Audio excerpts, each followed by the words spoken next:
पत्रकार मित्रहरू, हाम्रो सङ्गठनका अध्यक्ष, उपाध्यक्ष, कमरेड महासचिव, सचिव, कोषाध्यक्ष लगायत सङ्गठनका विभिन्न जिम्मेवारीमा रहनुभएका नेता कमरेडहरू, हामी आज नेपालमा विदेशी विश्वविद्यालयबाट सम्बन्धन प्राप्त कलेजहरूको बदमाशीको विरुद्ध सङ्घर्षका कार्यक्रमहरू घोषणा गर्नको लागि यो पत्रकार सम्मेलनको आयोजना गरिएको छ। यो पत्रकार सम्मेलनमा यो विश्वविद्यालयबाट यस्ता विश्वविद्यालय अन्तर्गतका सम्बन्धन प्राप्त भनिएका कलेजहरूबाट पीडित विद्यार्थीहरू पनि हुनुहुन्छ। हाम्रो प्रियङ्का नेपाल बहिनी, सजिना खड्का, त्यसै गरी लामो समयदेखि अभियानमा जोडिनुभएका उहाँ आफू पीडित पनि हुनुहुन्छ, आफै पनि पीडित हुनुहुन्छ। विश्वजित कुमार यादव सर पनि हामी माझ हुनुहुन्छ। सम्पूर्ण साथीहरू, हामी ढिलो नगरिकन यो कार्यक्रमको अध्यक्षता गरिदिनको लागि हाम्रो सङ्गठन अनारक्षित क्रान्तिकारीका केन्द्रीय अध्यक्ष कमरेड वीरेन्द्र शाहलाई हार्दिक अनुरोध गर्दछु। धन्यवाद कमरेड अध्यक्ष। हामी यो कार्यक्रममा ढिलो नगरिकन सरसर्ती रूपमा हामी अगाडि बढाउने कमरेड अध्यक्षको अनुमति अनुसार हामी अगाडि बढाउन गइराखेका छौँ। र कमरेड साथीहरू, पत्रकार मित्रहरू, हामी लामो समयदेखि हामी सबैलाई थाहा छ, नेपालमा विदेशी विश्वविद्यालयको नाममा सञ्चालन भएका कलेजहरूले वार्षिक वर्षौँदेखि जुन प्रकारको अपराध गरिराखेका छन्, विद्यार्थीहरूमाथि जुन प्रकारका लुटपाट गरिराखेका छन्, यसमा हामी लामो समयदेखि लडिराखेका छौँ, सङ्घर्ष गरिराखेका छौँ। अहिले पछिल्लो समय ट्रेड टावर नामको एउटा बिजनेस कम्प्लेक्समा सञ्चालित ब्रिटिस कलेजको बदमाशीको घटना पनि भर्खरै सार्वजनिक भएको छ। त्यसबाट पीडित विद्यार्थीहरू, बहिनीहरू पनि यहाँ उपस्थित हुनुहुन्छ। यसका विरुद्ध यो हेर्दा अहिले तत्कालको रूपमा चाहिँ ब्रिटिसको विश्वविद्यालय, त्यो एउटा विदेशी विश्वविद्यालयको नाममा सञ्चालित ब्रिटिस कलेजको एउटा घटना सार्वजनिक भए पनि यो नेपालमा चाहिँ यस्ता तमाम विश्वविद्यालयहरू अन्तर्गत कलेजहरू छन्। अहिलेसम्मको तथ्याङ्क हेर्दा 59वटा कलेजहरू नेपालमा सञ्चालित रहेछन्। 32वटा ए लेभल र 16 सरहका विद्यालय तहको कार्यक्रम चलाउने कलेजहरू रहेछन्। यिनीहरूलाई एउटा सामान्य निर्देशिकाको भरमा सञ्चालन गरिएको छ। पहिलो कुरा, त्यो निर्देशिकाको एउटा जग, त्यसको एउटा कानुन अथवा त्यसको एउटा नियमावली कुनै के हो भन्ने कुरा अहिलेसम्म प्रष्ट हुन सकेको छैन। एउटा प्रशासनिक निर्णयको भरमा, मन्त्री परिषदको एउटा निर्णयको भरमा लामो समयदेखि, विगत 23 वर्षदेखि नेपालमा एउटा वैधानिक प्रकारको लुटपाट भनौँ, एउटा अपराध भनौँ, त्यसलाई लुटपाट भन्दा पनि त्यो भइराखेको छ। यसका विरुद्ध चाहिँ सङ्घर्षको कार्यक्रमहरू सार्वजनिक गर्नुपर्ने एउटा अपरिहार्य एउटा आवश्यकता बनेको कारण हामी यो कार्यको आयोजना गर्दैछौँ। म ढिलो नगरिकन यो कार्यक्रममा आफ्नो अनुभवजन्य मन्तव्य भन्दा पहिला यो सङ्घर्षको कार्यक्रमको प्रेस वक्तव्य वाचन गरिदिनको लागि हाम्रो सङ्गठन अनारक्षित क्रान्तिकारीका केन्द्रीय उपाध्यक्ष तथा यो विश्वविद्यालय विशेष प्रदेश, जस अन्तर्गत विदेशी विश्वविद्यालयका कलेजहरू पनि अन्तर्गत परिराखेका छ, त्यसको इन्चार्ज कमरेड रूपा बुढा मगरलाई यो स्टेजमा आमन्त्रण गर्न चाहन्छु। आउँदै हुनुहुन्छ कमरेड रूपा बुढा मगर।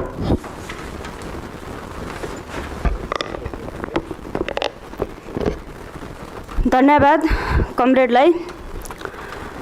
हामी विगत लामो समयदेखि शिक्षा क्षेत्रमा भएका विविध खालका समस्याहरूका विषयमा सङ्घर्ष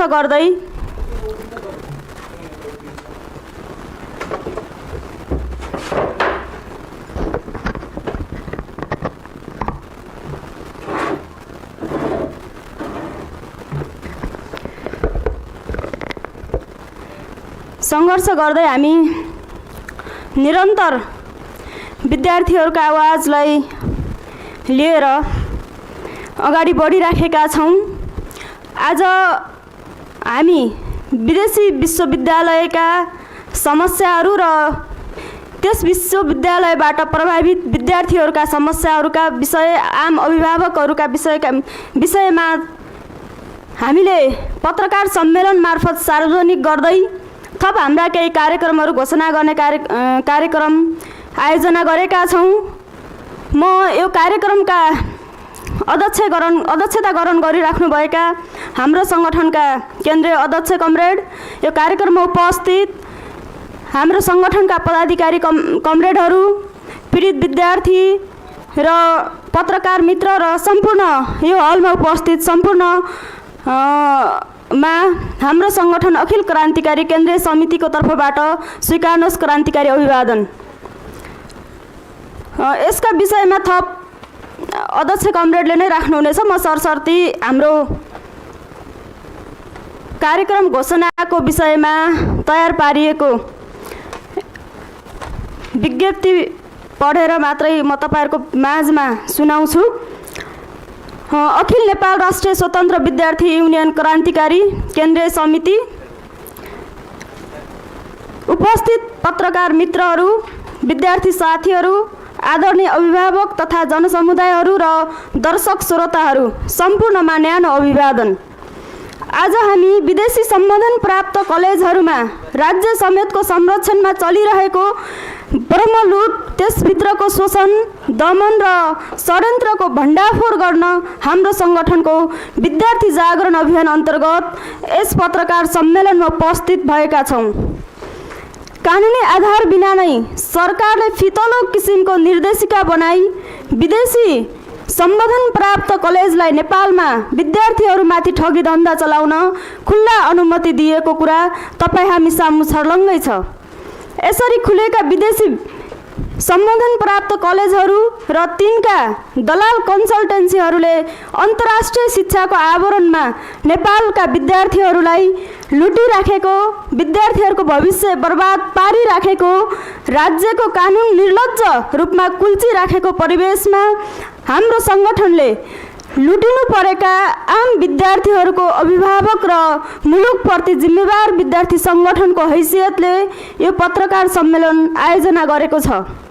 हामी सबैलाई थाहा छ, आजभन्दा 23 वर्ष अगाडि अर्थात् 2059 सालमा विदेशी शिक्षण संस्था सञ्चालन गर्न पाउने गरी मन्त्री परिषदले शैक्षिक माफियाहरूको दबाव र प्रभावमा जुन निर्देशिका जारी गर्यो, उक्त निर्देशिका नै अवैधानिक छ। यो निर्देशिकाको कुनै कानुनी आधार नै छैन। उक्त अवैधानिक निर्देशिका बमोजिम अवैधानिक ढङ्गले खोलिएका कलेजहरूले कर छली गर्ने, राज्यको कानुनलाई चुनौती दिने, विद्यार्थीहरूलाई स्वदेशमा नै विश्वस्तरीय शिक्षा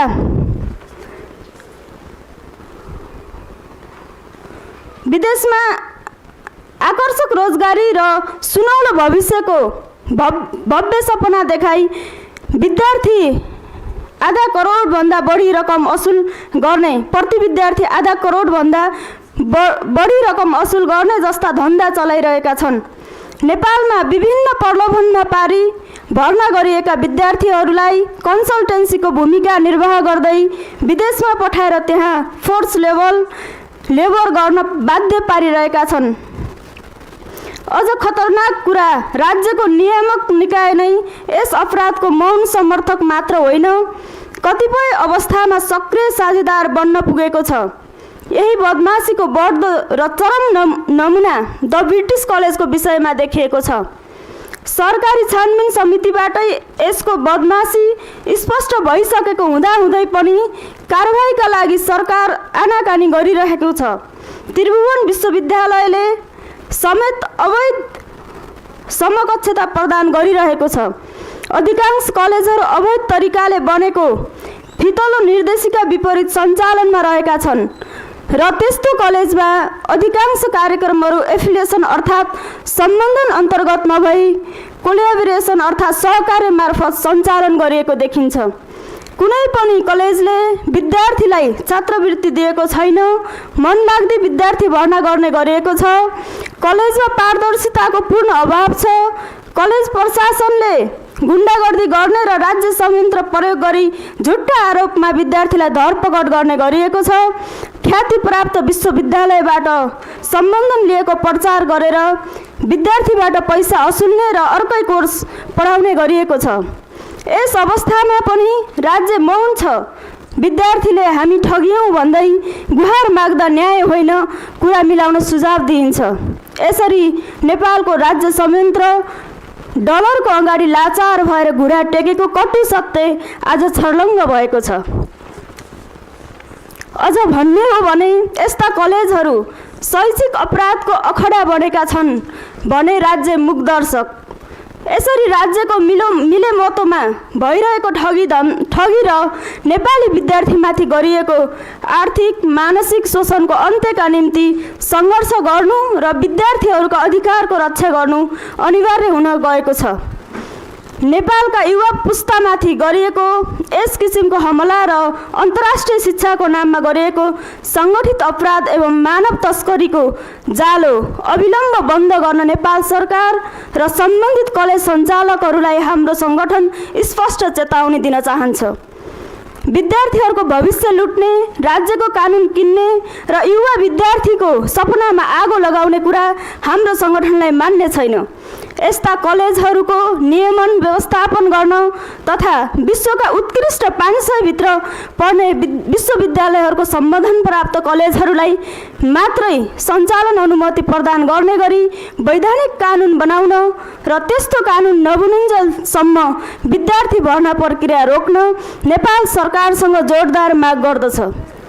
यसका साथै क्युए प्राप्त नगरेका र मापदण्ड विपरीत सञ्चालित विदेशी सम्बन्धन प्राप्त कलेज अविलम्ब खारेज गर्न, विद्यार्थीहरूमाथि ठगी गर्ने सबै कलेजलाई कारबाही गर्न, कम्तीमा 20% छात्रवृत्तिको सुनिश्चितता गर्न, यस्ता कलेजमा विद्यार्थीमाथि हुने सबै प्रकारका शोषण र दमनको अन्त्य गर्न, अन्यायमा परेका विद्यार्थीलाई क्षतिपूर्ति सहितको उचित न्याय प्रदान गर्न नेपाल सरकारलाई चेतावनी सहित हाम्रो सङ्गठन तपसिल बमोजिम सङ्घर्षका पहिलो चरणका कार्यक्रमहरू घोषणा गर्दछ। अन्त्यमा विद्यार्थीलाई खुलेआम ठगिरहेको द ब्रिटिस कलेजलाई सार्वजनिक बहिष्कार गर्न तथा हाम्रो सङ्गठनद्वारा घोषित कार्यक्रममा सहयोग, समर्थन र ऐक्यबद्धता जनाउन हुन सम्पूर्ण विद्यार्थी साथीहरू र अभिभावकज्यूहरू, शिक्षाप्रेमी जनसमुदाय र बुद्धिजीवीहरूमा हामी हार्दिक अपिल गर्दछौँ। पहिलो चरणका सङ्घर्षका कार्यक्रमहरू 2082 माघ 8 गते सम्बन्धित निकायमा मागपत्र बुझाउने, 2082 माघ 9 गते पर्चा, पम्पलेट, कालो ब्यानर सहित सामाजिक सञ्जाल लगायत विभिन्न माध्यमबाट कलेजहरूको बदमासीबारे भण्डाफोर गर्ने, 2082 माघ 10 गते विरोध प्रदर्शन गर्ने, द ब्रिटिस कलेजको बदमासी र ठगी विरुद्ध कारबाहीका लागि सङ्घर्ष गर्ने, 2082 माघ 12 गते विदेशी सम्बन्धन प्राप्त कलेजमा विद्यार्थीले भोग्नु परेका समस्याबारे अन्तर्क्रिया कार्यक्रम गर्ने। अध्यक्ष वीरेन्द्र शाह, मिति 2082 10/7 गते। धन्यवाद। धन्यवाद कमरेड उपाध्यक्षलाई। उहाँले प्रारम्भिक सङ्घर्षका कार्यक्रमहरूको सन्दर्भमा एउटा प्रेस वक्तव्य वाचन गरिसक्नु भएको छ। त्यो वक्तव्यमा नै धेरै कुराहरू प्रष्ट छ। यो सङ्घर्ष प्रारम्भिक प्रकारको सङ्घर्ष हो। थप दोस्रो चरणका कार्यक्रमहरू पनि हाम्रो सङ्गठनले घोषणा गर्नेछ। म ढिलो नगरिकन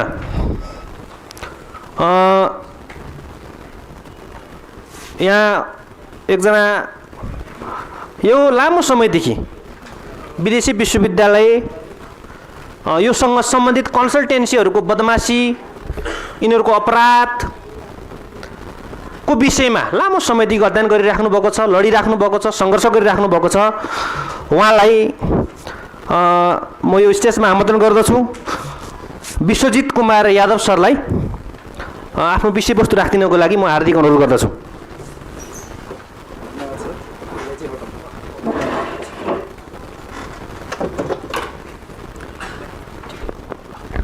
हेलो, इस कार्यक्रम का सभापति ज्यू,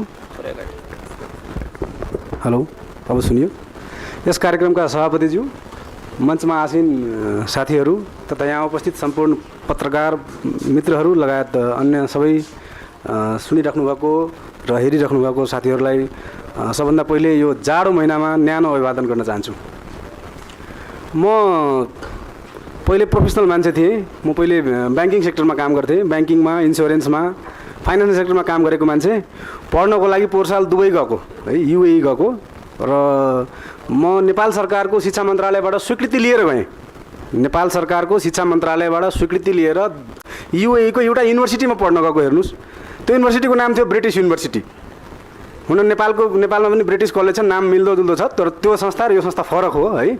त्यो संस्थाको नाम ब्रिटिस युनिभर्सिटी थियो। ब्रिटिस युनिभर्सिटीको नाममा नेपाल सरकारबाट स्वीकृति लिएर पिएचडी पढ्न गएको। त्यहाँ गएपछि के भेटियो भन्दाखेरि युनिभर्सिटी जुन छ, ब्रिटिस युनिभर्सिटी नाम जुन छ, त्यो ब्रिटिस युनिभर्सिटी नाम गरेको ट्रेनिङ सेन्टर रहेछ। त्यो युनिभर्सिटी होइन रहेछ। मैले पत्ता लगाएको, रिसर्च गर्दै गर्दाखेरि र भोग्दै गर्दाखेरि पत्ता लगाएको कुरा के भन्दाखेरि कतिपय मुलुकहरूमा तपाईँको युएईमा, फ्रान्समा, युकेमा, अमेरिकामा लगायत अन्य केही मुलुकहरूमा ट्रेनिङ सेन्टर, कोचिङ सेन्टर लगायत शिक्षासँग सम्बन्धित जुनसुकै संस्थालाई दर्ता गर्नुपर्दा नाममा युनिभर्सिटी राख्ने चलन छ। हामी नेपालीहरू युनिभर्सिटी सुन्ने बित्तिकै, त्यो शब्द सुन्ने बित्तिकै हामीलाई त्रिभुवन युनिभर्सिटी याद आउँछ, पूर्वाञ्चल युनिभर्सिटी याद आउँछ।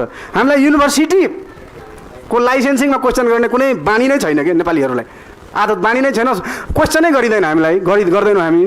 त्यही अन्तर्गत नगरेर म गएँ। तर ती मुलुकहरूमा के छ, ट्रेनिङ सेन्टर र कोचिङ सेन्टरलाई युनिभर्सिटी भनिन्छ। तपाईँ युनिभर्सिटी भएर जानु भएको छ, विचार गर्नुहोस्, तपाईँ ट्रेनिङ सेन्टरमा पढ्न सक्नुहुन्छ है। म आफै पुगेको। म पुगेपछि त्यहाँ त्यसको सबै कागजपत्र जम्मा गरेर कानुनी लडाइँ लडियो र मैले सफलता पनि पाएँ। मैले त्यहाँबाट मैले आफूले तिरेको पैसा र मेरो भएको खर्च पनि सबै पैसा उठाएँ। र त्यति मात्रै होइन, त्यहाँ यतिसम्म युद्ध गरियो कि ब्रिटिस युनिभर्सिटीको नाम चेन्ज गर्न लगाएर आजको दिनमा ब्रिटिस ट्रेनिङ सेन्टर बनाउन सफल भएँ। मैले त्यहाँको निकायसँग कुरा गरेर यो ट्रेनिङ सेन्टर हो भने यसको नाममा युनिभर्सिटी शब्द किन भन्ने लडाइँ लडेर त्यहाँबाट चेन्ज पनि गराएँ। त्यहाँबाट नेपाल फर्केर आएँ। नेपाल फर्केर आइसके पश्चात खोज्दै जाँदा नेपाल सरकारले 12,000 विद्यार्थी पठाइसकेको रहेछ। 12,000 विद्यार्थी युएईमा मात्रै, एउटा देशमा मात्रै 12,000 विद्यार्थी पठाइसकेको रहेछ। र त्यहाँ गएका 99% विद्यार्थी यस्तै ट्रेनिङ सेन्टरहरूमा छन्। खोज्दै जाँदा के पनि तथ्य पत्ता लाग्यो भन्दाखेरि सिर्फ एक दिनमा एउटा देशमा, नेपालबाट सिर्फ एउटा देशमा युएईमा 1 करोड नेपाली रुपियाँ ठगिन गइरहेको थियो। एक दिनमा 1 करोड रुपियाँ। र त्यो पुरै नीतिगत सिस्टम मिलाएर ठगिरहेछ, स्क्याम गरे हो। त्यो एकदम मजाले ठगिरहेको छ। एक दिनमा 1 करोड रुपियाँ। नेपाल सरकारलाई कुनै मतलब छैन, नो टेन्सन, कहाँ के भइरहेछ मतलबै छैन। एक दिनमा 1 करोड रुपियाँ एउटा मुलुकमा गइरहेको छ, र त्यो पनि एउटा उद्देश्यको लागि, शिक्षामा ठगीको लागि, पढ्नको लागि होइन, ठगिनको लागि।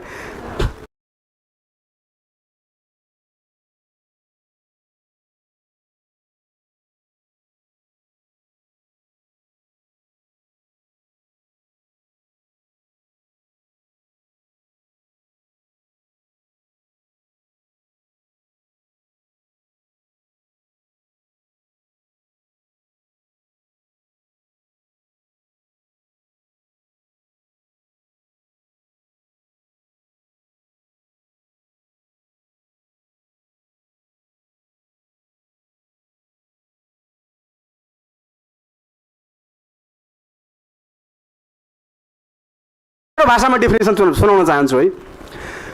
ठगी सबैलाई थाहा छ। सामान्य ठगी भयो, अहिले ठगी भयो, अहिलेको अहिले थाहा हुन्छ। सामान्य ठगीमा तपाईँलाई अहिले ठगी भयो, अहिलेको अहिले थाहा हुन्छ। स्क्याम भनेको यस्तो किसिमको ठगी हो जुन ठगिएको मान्छेलाई धेरै वर्ष पछाडि पनि थाहा हुन्छ कतिलाई कतिलाई हुँदैन। That is a scam. र नेपाल सरकार कानुनी रूपमा त्यो स्क्यामलाई समर्थन गरिरहेको छ। मजाले समर्थन गरेको भेटिरहेको छ हामीले, कानुनी रूपमा समर्थन गरेको छ।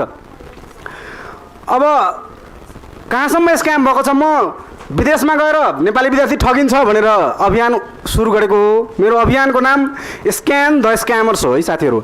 स्क्यान द स्क्यामर्स, स्क्यामरहरूलाई स्क्यान गरौँ भन्न खोजेको मैले। विदेशमा गएर नेपाली विद्यार्थी ठगिन्छ भनेर अध्ययन गर्दै जाँदा के पनि भेटियो भन्दाखेरि नेपालमै पनि नेपाली विद्यार्थीहरू ठगिँदो रहेछ। विदेशमा त ठगियो, नेपालमा पनि बाँकी रहेन। यो स्क्यामरहरूले नेपाललाई पनि बाँकी राखेको छैन। नेपालमै आएर नेपाली विद्यार्थीहरूलाई ठगिरहेको छ। के को नाममा? वैदेशिक सम्बन्धनका कलेजहरूको नाममा। यो विषयमा मैले धेरै नहोला तर केही अध्ययन गरेको छु। नेपालमा भएका जति वैदेशिक सम्बन्धनका कलेजहरू छन् त्यसले फर्मालिटी पुर्याएको भए पनि त्यो सबै अवैधानिक छ भन्ने मेरो मान्यता हो। मैले यो विषयमा पत्र पत्रिकामा मेरो लेखहरू पनि लेखिसकेको छु। सबै अवैधानिक छन्। किन भन्दाखेरि सबसे पहिलो कुरा हेर्नुहोस्, जुन विदेशी संस्थाको सम्बन्धन नेपाली संस्थाहरूले लिइरहेको छ त्यो संस्था जसको प्यारेन्ट युनिभर्सिटी छ नि त्यो आफैमा भ्यालिड छैन। धेरै ठाउँहरूमा आफैमा त्यो धेरै ठाउँहरूमा ट्रेनिङ सेन्टर र कोचिङ सेन्टर छ। एउटा कोचिङ सेन्टर जसको नाम युनिभर्सिटी छ त्यो युकेमा छ, नाममा युनिभर्सिटी छ, युकेमा छ, लन्डनमा छ, फ्रान्समा छ वा अन्य मुलुकहरूमा छ। ती ट्रेनिङ सेन्टर वा कोचिङ सेन्टरले नेपालमा आएर नेपालको एउटा संस्थासँग एफिलिएसन गर्छ, नेपालमा एउटा संस्थासँग एफिलिएसन गर्छ र शिक्षा मन्त्रालयसँगको सेटिङमा, यो सेटिङमा चलेको देश हो है। हामी त्यो देशका नागरिक छौँ जुन देशको सरकार सेटिङमा चलेको छ, र विदेशको त्यो युकेका वा अन्य मुलुकका ट्रेनिङ वा कोचिङ सेन्टरहरूले के गर्ने गरेको छ यहाँको संस्थासँग एफिलिएसन गर्ने, आफू चाहिँ युनिभर्सिटी नहुने, यहाँलाई युनिभर्सिटी भएको भनेर देखाउने र त्यस पश्चात के गर्ने, नेपाल सरकारको शिक्षा मन्त्रालयले त्यसलाई लाइसेन्स दिँदैन। शिक्षा मन्त्रालयले त्यसलाई सम्बन्ध दिँदैन। यो दुईजनाको जुन एग्रिमेन्ट भएको छ दुईवटा संस्थाको त्यसलाई भ्यालिड बनाइदिने। र त्यति मात्रै भएको छैन, हाम्रो त्रिभुवन विश्वविद्यालय जसलाई हामी आदर्शको रूपमा बुझ्छौँ त्यो आदर्श रहेन जस्तो लाग्छ मलाई साथी हो। त्रिभुवन विश्वविद्यालय अवैधानिक सर्टिफिकेटलाई वैधानिक बनाउने मेसिन बनिसकेको छ। अवैधानिक सर्टिफिकेट जुन प्यारेन्ट युनिभर्सिटी ट्रेनिङ सेन्टर हो त्यसले बिबिए एमबिए पढाउँछ, त्यसको बिबिए एमबिए त कुन हिसाबले वैधानिक हो मैले कुरै बुझ्न सकिनँ कि। अरू देशमा अन्य मुलुकमा भएको प्यारेन्ट युनिभर्सिटीहरू जो आफै नाममा युनिभर्सिटी छ वास्तवमा त्यो के छ, ट्रेनिङ सेन्टर, वास्तवमा छ त्यो कोचिङ सेन्टर। ती कोचिङ सेन्टर र ट्रेनिङ सेन्टरले आफ्नो ट्रेनिङ कोर्सको नाम राखेको छ बिबिए। एकदमै ध्यान दिएर सुन्नुहोस् है साथी हो, ट्रेनिङ कोर्सको नाम हामी बुझ्छौँ, एकाडेमिक कोर्सको नाम बिबिए, एकाडेमिक कोर्सको नाम एमबिए। उनले आफ्नो गभर्मेन्टमा जुन रिपोर्ट बुझाउँछ त्यहाँ के लेख्दो रहेछ, म एउटा ट्रेनिङ सेन्टर हो, विदेशबाट विद्यार्थी बोलाउँछु र एमबिए नामको ट्रेनिङ कोर्स दिन्छु, पढाउँछु। उनले आफ्नो सरकारलाई देखाउँछ म ट्रेनिङ दिइरहेको छु विद्यार्थीलाई, तर नेपाली विद्यार्थीलाई नेपाल सरकारलाई के बुझाउँछ भन्दाखेरि म त युनिभर्सिटी हो। आफ्नो वेबसाइटमा पुरै पेन्ट गरेर राखेको छ मजाले, म एकदम गजबको युनिभर्सिटी हो भनेर। र यहाँ के देखाइदिन्छ, म एकाडेमिक कोर्स पढाउँछु। उसले दिएको एमबिएको सर्टिफिकेट, उसले ट्रेनिङ कोर्सको सर्टिफिकेट दियो, हामीले त्यसलाई एकाडेमिक कोर्सको सर्टिफिकेट मान्यौँ र नेपाल सरकारका शिक्षा मन्त्रालयले त्यसलाई वैधानिकता दियो। अझ टियुले त्यो सर्टिफिकेटलाई भ्यालिड बनाइदियो, इक्विभ्यालेन्सी दिइदियो। त्यो घटनाहरू एकदमै छर्लङ्ग देखिरहेको छौँ। अब योभन्दा अगाडिका साथीहरूले के भन्नुभयो भन्दाखेरि वैदेशिक विश्वविद्यालयसँगको जुन सम्बन्धन छ त्यो निर्देशिका सच्याउनु पर्ने कुराहरू मैले पढ्दाखेरि जस्तो थाहा पाएँ। तर म चाहिँ अलिकता फरक विचार राख्दछु। मेरो विचारमा वैदेशिक विश्वविद्यालयको सम्बन्धन फुल्ली स्क्याम हो, त्यो चलाउनै हुँदैन। वैदेशिक विश्वविद्यालयसँग किन सम्बन्धन लिनु पर्यो ल भन्नुहोस् त। नेपालमा छँदैछ त टियुसँग लिनुहोस् न, पियुसँग लिनुहोस्, केयुसँग लिनुहोस्। नेपालमा भएका विश्वविद्यालयसँग सम्बन्धन नलिएर विदेशको विश्वविद्यालयसँग सम्बन्धन किन लिनु पर्यो। नेपालमा यदि कुनै कोर्स छैन, विदेशमा छ भने त्यो कोर्स ल्याउँ न, टियुमा त्यो कोर्स हाल्न लगाउँ, पियुमा त्यो कोर्स हाल्न लगाउँ। जुन कोर्स विदेशमा छ नेपालमा छैन भने त्यो कोर्स हाल्न लगाउँ न यहाँ, र त्यहाँबाट सम्बन्धन लिउँ न, के फरक पर्छ र। एभ्री स्टेपमा जब तपाईँले वैदेशिक विश्वविद्यालयसँग तपाईँ सम्बन्धन लिनुहुन्छ हरेक स्टेपमा हरेक विद्यार्थीको लागि केही न केही पेमेन्ट तपाईँले विदेश पठाउनु पर्ने हुन्छ। यो त एक हिसाबले देश दोहन गर्ने नीति हो।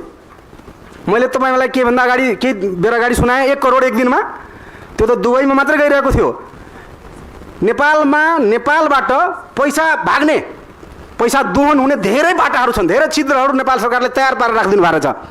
धेरै किसिमको छिद्रहरू पहलहरू नेपाल सरकारले तयार पारेर राखिदिनु भएको छ ताकि त्यो छिद्रबाट सबै पैसा गइजाओस्। त्यसमध्ये एउटा छिद्र वैदेशिक सम्बन्धनको विश्वविद्यालय पनि हो। त्यसैले म त के रिक्वेस्ट गर्छु, अनुरोध गर्छु सबै साथीलाई र नेपाल सरकारलाई कि वैदेशिक विश्वविद्यालयसँगको सम्बन्धनको निर्देशिकालाई सच्याउने होइन, त्यसलाई खारिज गर्ने हो। त्यसलाई खारिज गर्नुहोस् के। त्यो वैदेशिक विश्वविद्यालयको नाममा जुन ठगी भइरहेको छ त्यसलाई बन्द गर्नु पर्यो। वैदेशिक विश्वविद्यालयसँगको सम्बन्धनको आवश्यकतै छैन।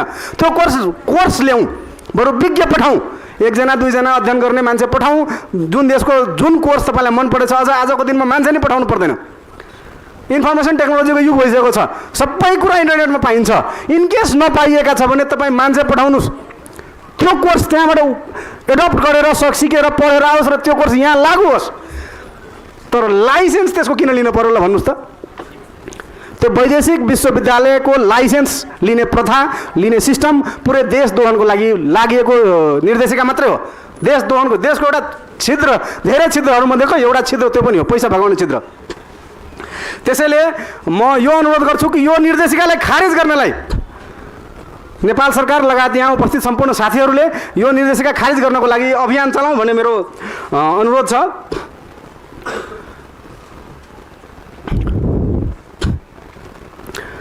वैदेशिक विश्वविद्यालय यदि राख्ने नै हो भने त्यस सम्बन्धमा पनि मैले 1-2 कुरा भन्न खोजेको छु। यदि साँच्चीकै राम्रो विश्वविद्यालय अक्सफोर्ड युनिभर्सिटी भयो, त्यसले नेपालको एउटा संस्थासँग यदि सम्बन्धन राख्दछ भने, गर्दछ भने त्यसको लागि रिक्वायरमेन्ट के छ म एउटा सानो समरी भन्छु साथीहरूलाई। यदि त्यो साँच्चीकैको युनिभर्सिटी र नेपालमा साँच्चीकै गर्ने हो भने सबसे पहिले जुन देशको संस्था हो प्यारेन्ट युनिभर्सिटी, त्यो अमेरिकाको हो, फ्रान्सको हो, युकेको हो, जहाँको हो, त्यो युनिभर्सिटी आफै इन्डलेस टाइमको लागि भ्यालिडिटी हुनु पर्यो। उसको भन्नुको अर्थ उसको एक्सपायरी डेट 2 इयर्सको हुनु भएन। मानौ कुनै युनिभर्सिटी अमेरिकामा छ, उसको एक्सपायरी डेट 2 इयर्स छ र ऊ नेपालमा आएर 5 वर्षको सम्बन्धन गरिहाल्छ भने त्यो सम्बन्धनको कुनै मिनिङै भएन नि। इन्डलेस भ्यालिडिटी हुनु पर्यो। जस्तै टियुको इन्डलेस भ्यालिडिटी छ, टियुको एक्सपायरी डेट छैन नि, 5 वर्षपछि रिन्यू गर्नुपर्छ भन्ने त छैन नि। इन्डलेस भ्यालिडिटी भएको संस्था हुनु पर्यो पहिलो कुरा। दोस्रो कुरा, त्यो संस्थाले, जुन संस्था यहाँ आउँछ सम्बन्धन दिनलाई, त्यो संस्था आफ्नो सरकार, आफ्नो देशको सरकारसँग स्वीकृति लिनु पर्यो। मानौ युकेको युनिभर्सिटी हो भने युकेको युनिभर्सिटीले युकेको गभर्मेन्टसँग स्वीकृति लिनु पर्यो कि म नेपालको संस्थासँग सम्बन्धन गर्दैछु, एफिलिएसन गर्दैछु, एमओयू साइन गर्दैछु, मेरो कोर्स नेपालमा पढाइ हुन्छ भन्नको लागि उनले आफ्नो देशको सरकारसँग सबसे पहिले स्वीकृति लिनु पर्यो। त्यस पछाडि नेपालको संस्था र विदेशको संस्थासँग एमओयू साइन हुनु पर्यो। त्यस पछाडि यी सबै डकुमेन्टहरूलाई नेपाल सरकारको शिक्षा मन्त्रालयसँग स्वीकृति गराउनु पर्यो। त्यस पछाडि एउटा एकदमै अर्को इम्पोर्टेन्ट कुरा के भन्दाखेरि जति वर्षको लागि सम्बन्धन दिइएको छ, जति वर्षको लागि सम्बन्धन दिइएको छ त्यति वर्ष त उसको मिनिमम सकिन्छ भने इन्डलेस भ्यालिडिटी हुनु पर्यो, होइन भने कम्तीमा मिनिमम त्यति वर्षको एग्रिमेन्ट त हुनै पर्यो। र विद्यार्थीलाई भर्ना गर्नुभयो, मानौ 4 वर्ष कोर्समा भर्ना गर्नुभयो, तपाईँ 2024 मा एमओयू साइन गर्नुभयो, 2024 मा एमओयू साइन गर्नुभयो, 2026 भइसक्यो। अहिले आएर कुनै विद्यार्थीले ब्याचलरमा एडमिसन गराउनुहुन्छ 4 वर्षको लागि र तपाईँले सुरुमा साइन गर्दाखेरि तपाईँको भ्यालिडिटी जम्मा 3 वर्षको लागि थियो भने यसको मतलब अबको 1 वर्षमा तपाईँको भ्यालिडिटी सक्दैछ, तर तपाईँले विद्यार्थी भर्ना गर्नु कति वर्षको लागि? 4 वर्षको लागि। यो कुरा हुनै हुँदैन। तपाईँले भर्ना गराएका हरेक विद्यार्थीको कोर्स नसकुन्जेलसम्मको लागि तपाईँको युनिभर्सिटी भ्यालिड हुनु पर्यो। यो भ्यालिडिटी यदि छैन भने त्यो फुल्ली इनभ्यालिड इलिगल युनिभर्सिटी मात्रै हो र इलिगल सम्बन्धन हो। त्यो सम्बन्धन भ्यालिड राइट सम्बन्ध नै होइन। यसरी यो कुरालाई नेपाल सरकारको त्यो निर्देशिकाले पनि एड्रेस गरेको छैन। नेपाल सरकारको निर्देशिकाले एड्रेस नगरेको कुरा हो यो। त्यसैले म यो अनुरोध गर्दछु यहीँबाट कि यो निर्देशिका जुन छ वैदेशिक सम्बन्धनको त्यसलाई खारिज गर्नलाई नेपाल सरकार ध्यान दिनु पर्यो र हामी सम्पूर्ण साथीहरूले त्यो विषयमा आन्दोलनका कार्यक्रमहरू राखौँ। हाम्रो मुख्य मुद्दा त्यसलाई संशोधन गर्ने होइन, त्यसलाई खारेजी गर्ने बनाउनु पर्यो भन्ने मेरो माग हो। यति भन्दै मेरो 2 शब्द यही बन्द गर्दछु। धन्यवाद।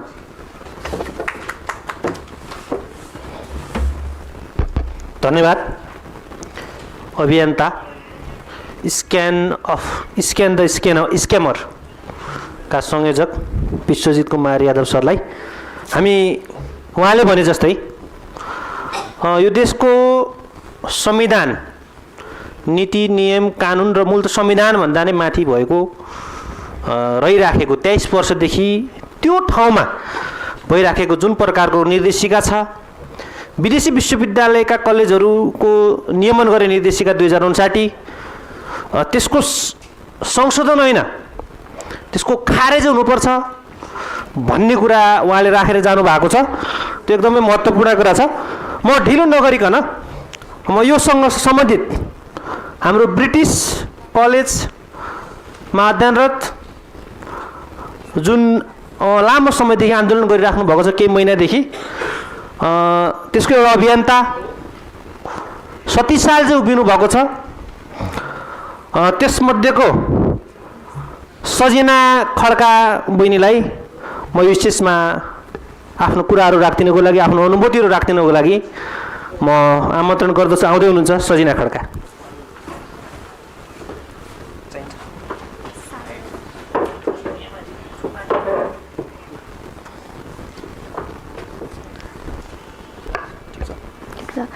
नमस्ते, मेरो नाम सजिना खड्का। म ब्रिटिस कलेजको एउटा एक पीडित विद्यार्थी हुँ। हामी विद्यार्थीहरू एडमिसन लिँदा ठुलो सपना देखाइन्छ, गुणस्तरीय शिक्षा, सुरक्षित भविष्य, राम्रो अवसर र अन्तर्राष्ट्रिय मान्यताको कुरा गरिन्छ। तर जब हामी कलेजभित्र छिर्छौँ, वास्तविकता ती आवश्यकतासँग मेल खाँदैन। एकाडेमिक सिस्टम, म्यानेजमेन्ट, ट्रान्सपेरेन्सी र स्टुडेन्ट सपोर्टको विषयमा हामी निरन्तर समस्यामा परिरहनेछौँ। जब म एडमिसनको लागि ब्रिटिस कलेज गएको थिएँ बाबासँग, त्यहाँनिर मलाई काउन्सिलिङ गर्दाखेरि धेरै कुराहरू उहाँहरूले भन्नुभएको थियो जुन त्यो रियल लाइफमा मेल खान भएन। जस्तै एडमिसन गर्दाखेरि उहाँहरूले के भन्नुभएको थियो भने हाम्रो पढाइ 1 इयर नेपाल हो, 2 इयर दुबई र लास्ट इयर युके, जसमा चाहिँ 1 इयर नेपालमा हाम्रो 1 इयर नै भनेको थियो, फाउन्डेसन इयर भनेर खुलाउनु भएको थिएन उहाँहरूले। सेकेन्ड इयर दुबईमा गएपछि हामीले इन्टर्नसिपको अपर्च्युनिटी पाउँछौँ, पढ्दै हामीले काम गर्न सक्छौँ भन्ने आशमा हामीले त्यो कलेज जोइन गरेको थियौँ। तर रियालिटीमा हेर्दाखेरि हामीले त्यो अवसर पाइनौँ। एडमिसन प्रोसेसहरू पनि एकदमै सजिलो थियो। एडमिसन गर्दाखेरि हामीले रिभ्यू मात्र दिए पुग्थ्यो उहाँहरूलाई। राम्रो रिभ्यू दिएपछि हाम्रो एडमिसन ओके भनेर आउँथ्यो। कोर्स भनेर हामीलाई BSc अनर्स भनेर थाहा थियो। त्यसको मतलब 4 इयर डिग्री, जहाँ चाहिँ हामीले रिसर्च त्यति धेरै गरेनौँ। BSc अनर्स भन्ने बित्तिकै 4 इयर डिग्री हुनको कारणले हामीले रिसर्च त्यति डिपली गर्नुपर्ने आवश्यकता नै ठानेनौँ। हामी त पढ्न गएको हो, पढेर केही नलेज लिन्छ, नलेज लिएर पढ्न स्टुडेन्ट जाँदैन नि त। त्यही भएर हामीले त्यति धेरै डिप रिसर्च गरेर चाहिँ गएनौँ।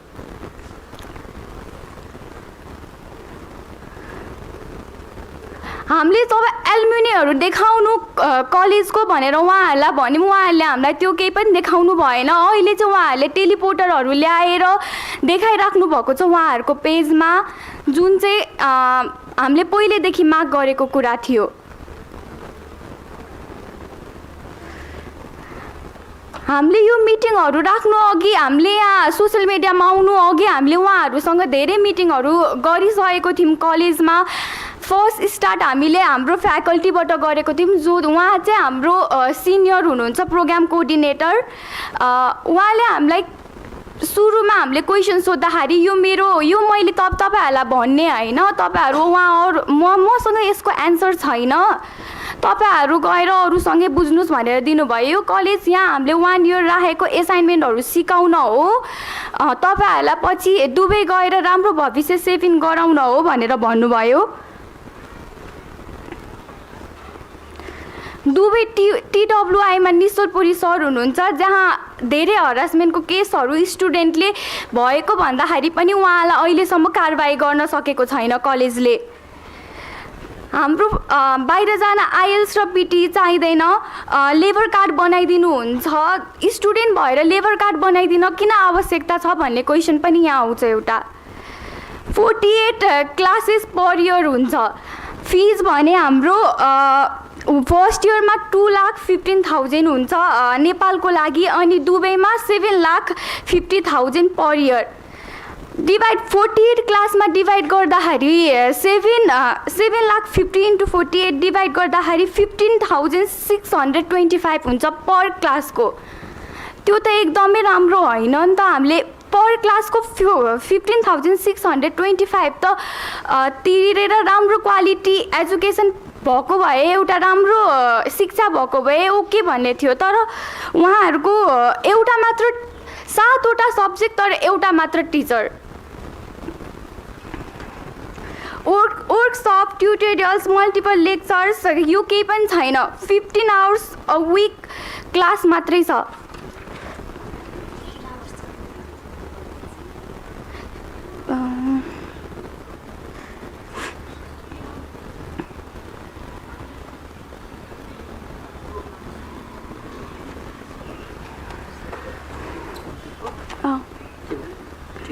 ठिक छ, धन्यवाद। Thank you. धन्यवाद। उहाँ पीडित हुनुहुन्छ।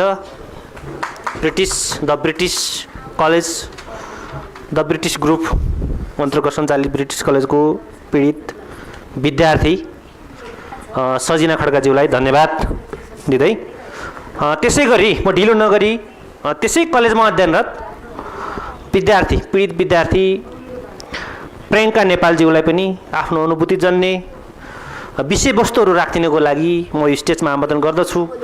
उहाँ आउँदै हुनुहुन्छ, प्रियङ्का नेपाल।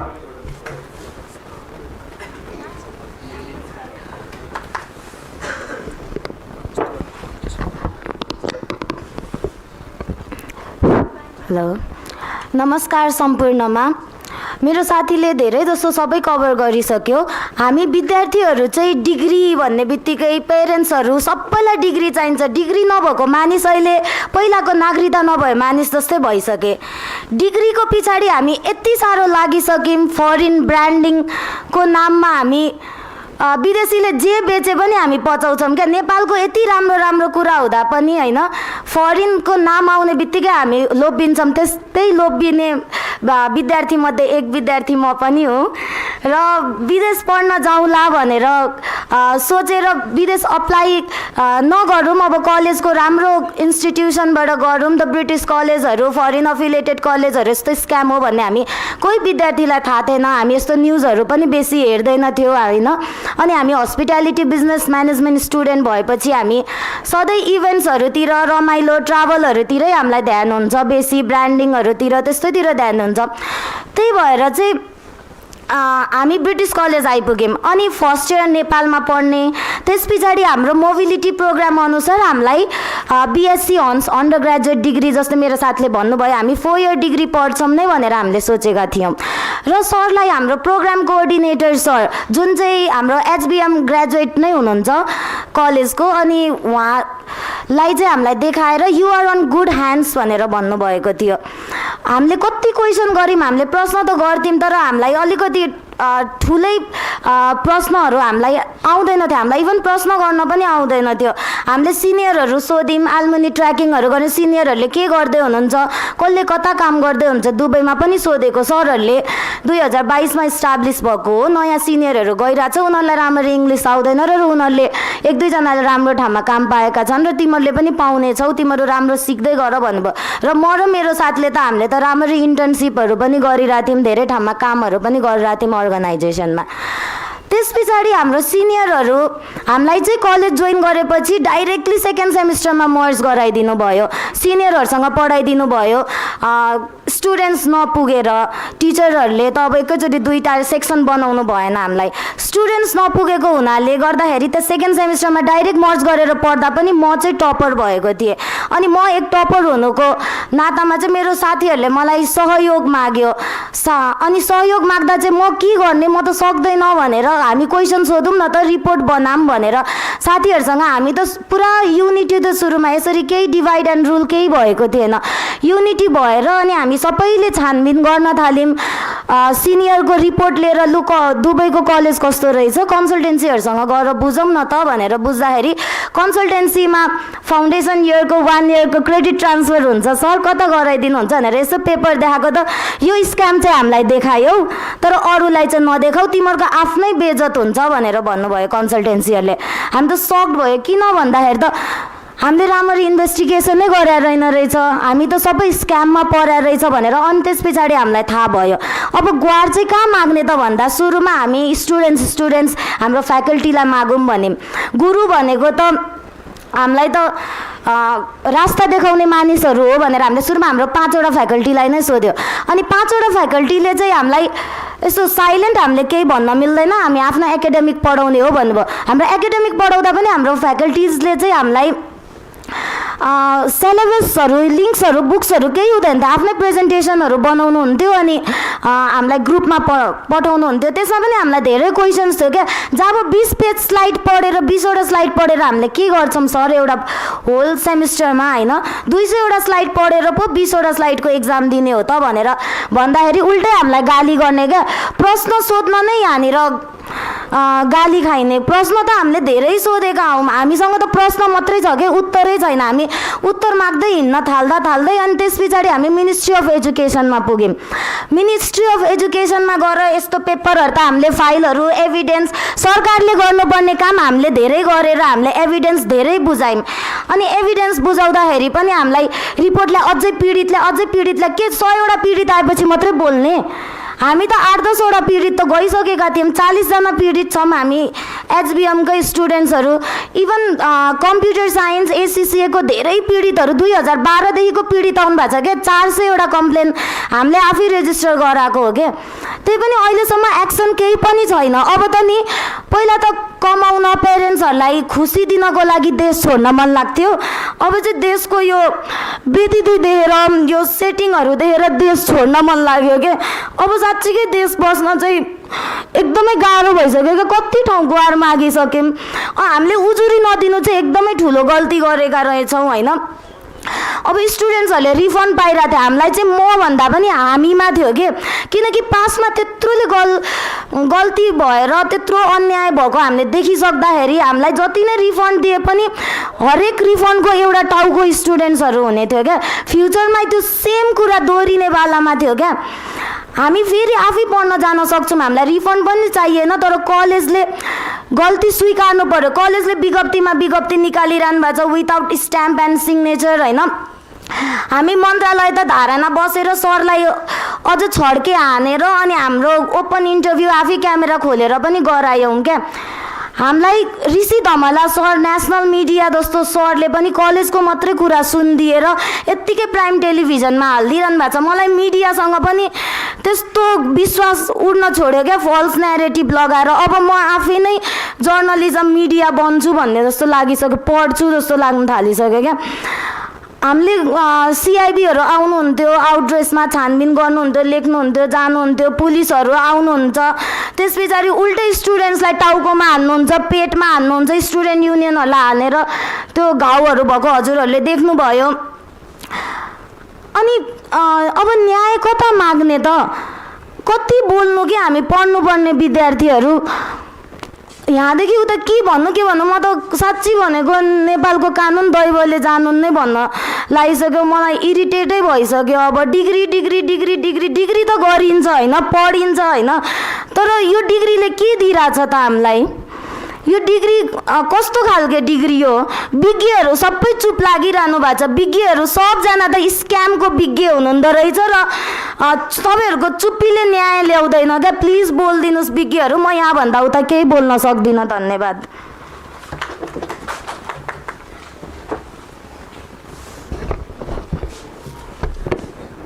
धन्यवाद प्रियङ्का नेपालज्यूलाई। उहाँले अत्यन्तै महत्त्वपूर्ण मार्मिक विषयवस्तुहरू राखेर जानुभएको छ। तपाईँ हामी सबैलाई थाहा छ यो देश नेपालमा अहिले भर्खरै उहाँले अहिले ब्रिटिस कलेजको आफ्नो एउटा अनुभूति राख्नुभयो। अघि पनि भने मैले जुन कलेज एउटा विदेशी विश्वविद्यालयको सम्बन्धनको नाममा तथाकथित सम्बन्धनको नाममा सञ्चालन छ। सन् 2012देखि 11-12देखि त्यो कलेज सञ्चालनमा रहेछ। मान्नुहोस् कि तपाईँहरू अनुमान गर्नुहोस् आजका दिनसम्म आउँदा केही विद्यार्थीहरू केही औँलामा गर्ने प्रियङ्का नेपाल, सजिना पौडेल, सजिना खड्का, एकजना पूर्व विद्यार्थी पनि हुनुहुन्छ नवीना गिरी, उहाँ आज आउनु भ्याउनु भएन, लगायतका केही औँलामा गर्ने 1 दर्जन विद्यार्थीहरूले साथीहरूले यो विषय उठान गर्नुभएको छ। उहाँहरूको प्रश्न छ, उहाँहरूको मात्र होइन हाम्रो पनि प्रश्न छ। यो राज्यसँग, यसका निकायहरूसँग, यसका विभिन्न प्रकारका सरकारवालाहरूसँग हाम्रो प्रश्न छ।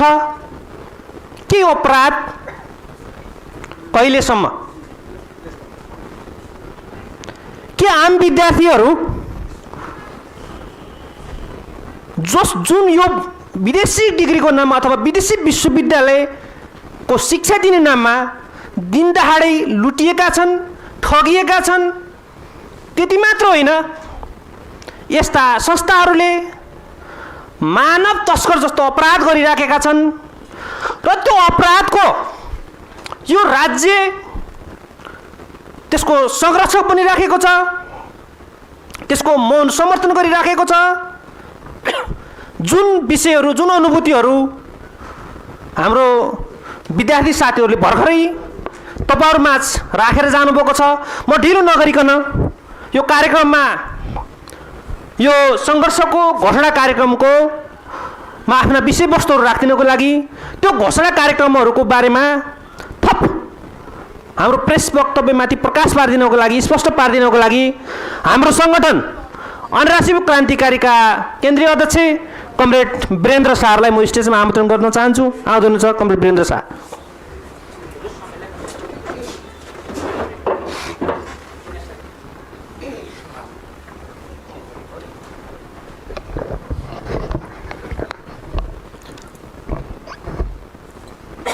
धन्यवाद।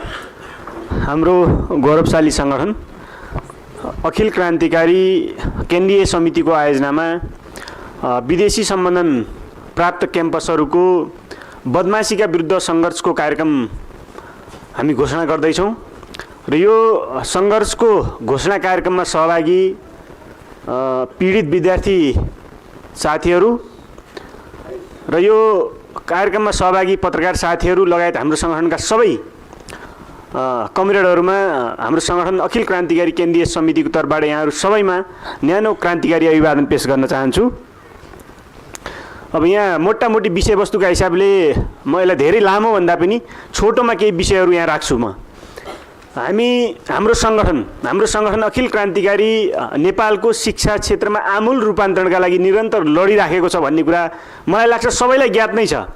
हामीलाई नेपालका मिडियाहरूले कति स्थान दिन्छन् दिँदैनन् त्यो फरक कुरा हो, तर नेपालको एकमात्र यस्तो विद्यार्थी सङ्गठन हो जसले चाहिँ निरन्तर रूपमा चाहिँ यो देशका चाहिँ हरेक नेपालका चाहिँ मजदुर किसानका छोराछोरीहरू र हामीले भनेको कुरा के हो भने सबै नेपाली जनताका छोराछोरीहरू निःशुल्क शिक्षा चाहिँ पढ्न पाउनुपर्छ है। निःशुल्क र समान शिक्षा पाउनुपर्छ, वैज्ञानिक शिक्षा, गुणस्तरीय शिक्षा पढ्न पाउनुपर्छ भनेर हामी निरन्तर सङ्घर्षमा छौँ, आन्दोलनमा छौँ। त्यति मात्र होइन, हाम्रा साथीहरू, हाम्रा कमरेडहरू अहिले पनि हामी लडिराखेका छौँ, दुःख गरिराखेका छौँ। जेल, हिरासत सबैतिर हामी चाहिँ हाम्रो ती सबै मोर्चाहरू हाम्रो सङ्गठनले समाएर राखेको छ। त्यो सङ्गठन अखिल क्रान्तिकारी हो। त्यो भनेको नेपाल कम्युनिस्ट पार्टी बहुमतको भातृ सङ्गठन हो, जो अहिले चाहिँ भ्रष्टाचारका विरुद्धमा निरन्तर चाहिँ तपाईँको सङ्घर्ष गरिराखेको हो। त्यति मात्र होइन, हामीले भ्रष्टाचारीहरूलाई समाएर चाहिँ इभन अदालतमा समेत तपाईँको न्यायाधीशहरूलाई, भ्रष्ट न्यायाधीशहरूलाई पनि हामीले कालो मुसो हाम्रो पार्टीले लगाएको कुरा मलाई लाग्छ सबैलाई जानकारी छ। मैले यो किन जानकारी गराउन खोजेको भने हाम्रो सङ्गठन अरू सङ्गठनसँग तुलना गर्न मिल्ने खालको सङ्गठन होइन। हामीले के कति सकिराखेका छौँ, हाम्रो सङ्घर्ष के कसरी अगाडि बढिराखेको छ त्यो छुट्टै छ। त्यसो भएको हुनाले त्यो सङ्गठन भएको नाताले हामी विदेशी सम्बन्धन प्राप्त क्याम्पसहरूको बदमासीको विरुद्धमा सङ्घर्षको कार्यक्रम त आज हामी घोषणा गर्दैछौँ र हामीले आज पहिलो चरणको सङ्घर्षका कार्यक्रम हाम्रा सफ्ट कार्यक्रम छौँ, एकदम सफ्ट तरिकाले एकदम शान्तिपूर्ण तरिकाले हामीले एक चरणको हामीले पहिलो चरणको कार्यक्रम घोषणा गर्दैछौँ र यो विदेशी के अरे सम्बन्धन प्राप्त क्याम्पसहरूको बदमासीको विरुद्धमा विगतमा पनि हामी नबोलेको होइन, विगतमा पनि हामीले सङ्घर्ष नगरेको होइन। तर अब पछिल्लो समय हाम्रो सङ्गठन लागेको विषय के हो भने विदेशी सम्बन्धन प्राप्त क्याम्पसहरूको बदमासीसँगै राज्य पनि मिलेको हुँदाखेरि, राज्य आफै संलग्न भएको हुँदाखेरि अब एउटा निर्णायक सङ्घर्षको आवश्यकता परेको छ र त्यो निर्णायक सङ्घर्षको सुरुवात चाहिँ हामीले आज गर्दैछौँ र घोषणा गर्दैछौँ जस्तो लागेको छ। र यो सन्दर्भमा यहाँ हाम्रा पीडित विद्यार्थीहरूले पनि थुप्रै विषयहरू राखेका छन् र हाम्रो वक्तव्यमा पनि हामीले स्पष्ट रूपमा चाहिँ हामीले उल्लेख गरेका छौँ।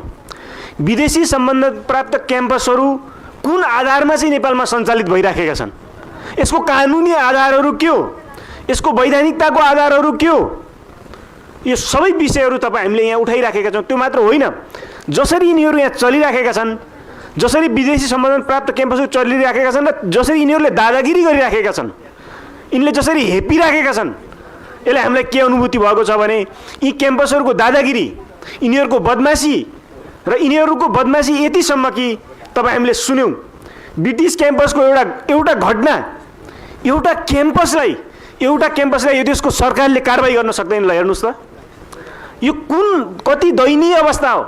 एउटा क्याम्पसको सञ्चालकलाई चाहिँ यो देशको मन्त्रीले चाहिँ कारबाही गर्न सक्दैन। मलाई के लाग्छ भने मन्त्री पनि यही झोक चलेर चाहिँ यो एउटा क्याम्पसलाई कारबाही नगर्न सकेको झोक चलेर चाहिँ मन्त्रीबाट राजीनामा दिएर चुनाव लड्न गएका हुन् कि भन्ने पनि अनुभूति भइरहेको छ कतिखेरै। भने यो के हो यो देशमा? त्यसो भएको हाम्रो कुरा के हो भने हामी हेरिराखेका छौँ, हामीले निहालिराखेका छौँ। ब्रिटिस कलेजको बदमासी मात्र होइन, हामीले सबै विदेशी कलेजको बदमासी निहालिराखेका छौँ। तर मुख्य अहिले हामीले के भनेका छौँ भने ब्रिटिस कलेजलाई सरकारले कारबाही गर्नुपर्छ। त्यसका सञ्चालकहरू असनका साँडे जसरी घुमिराखेका छन् नि, वरिपरि चाहिँ त्यो तपाईँको चाहिँ गुन्डाहरू लिएर, वरपर चाहिँ बाउन्सरहरू लिएर तिनीहरूलाई फेरि गुन्डागिर्दी कस्तो हुन्छ भन्ने कुरा अखिल क्रान्तिकारीले सिकाउँछ।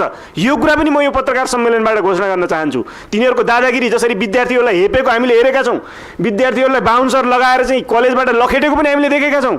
र त्यस्ता दादागिरीहरू अखिल क्रान्तिकारीले राम्रोसँग त्यस्ता मान्छेहरूलाई, त्यस्ता गुन्डाहरूलाई, त्यस्ता लुटेराहरूलाई, त्यस्ता चाहिँ तपाईँका चाहिँ ठगहरूलाई, त्यस्ता शैक्षिक माफियाहरूलाई, ठुला शैक्षिक माफियाहरूलाई तह लगाएको छ। र ब्रिटिस कलेजलाई पनि सरकारले हामी निश्चित दिनको चेतावनी दिन्छौँ र सरकारले कारबाही गरेन भने अखिल क्रान्तिकारी आफै यसलाई कारबाही गर्छ।